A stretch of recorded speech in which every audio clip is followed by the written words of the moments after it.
Il reste beaucoup de choses à comprendre en coaching. Lorsque j'ai débuté, moi, à m'intéresser à ce sujet-là en 2002, il y avait très peu d'études empiriques. Là, je pouvais les compter sur les doigts de mes deux mains, des vraies études empiriques, c'est-à-dire où est-ce qu'on a, avec rigueur, pas simplement un sondage qu'on passe à des coachés qui ont fait une démarche dans les dernières années, mais on suit vraiment, on suit leur démarche du début à la fin, en posant des questions au coach, au coaché. Il y a beaucoup à faire et je dirais que 12 ans plus tard, il y a encore beaucoup à faire, même si beaucoup de gens quand même ont commencé à s'intéresser de façon plus spécifique à certaines questions. Euh, Ce qui reste à faire, en fait, je dirais que c'est sortir de la notion de satisfaction. On rapporte beaucoup d'études de satisfaction du coaching. Les indices sont très élevés, mais encore. Hein, on dit beaucoup que le coaching a une méthodologie qui est orientée vers le transfert des apprentissages, c'est-à-dire qu'on travaille directement sur des enjeux professionnels.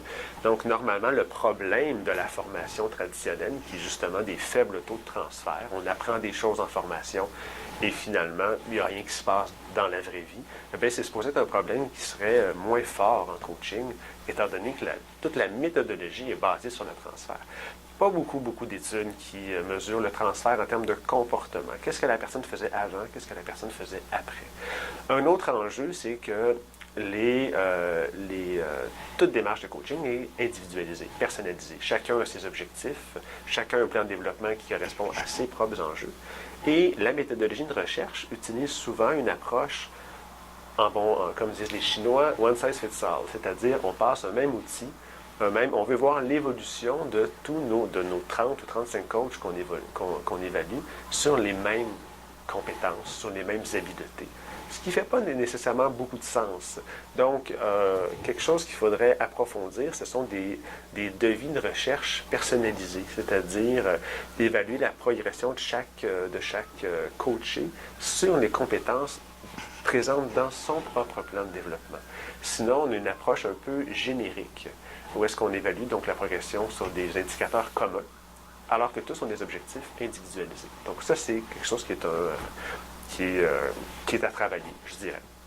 Sinon, tout le monde aimerait ça, avoir des données sur le retour sur l'investissement en coaching. À mon avis, c'est pas très réaliste de se lancer de ce côté-là.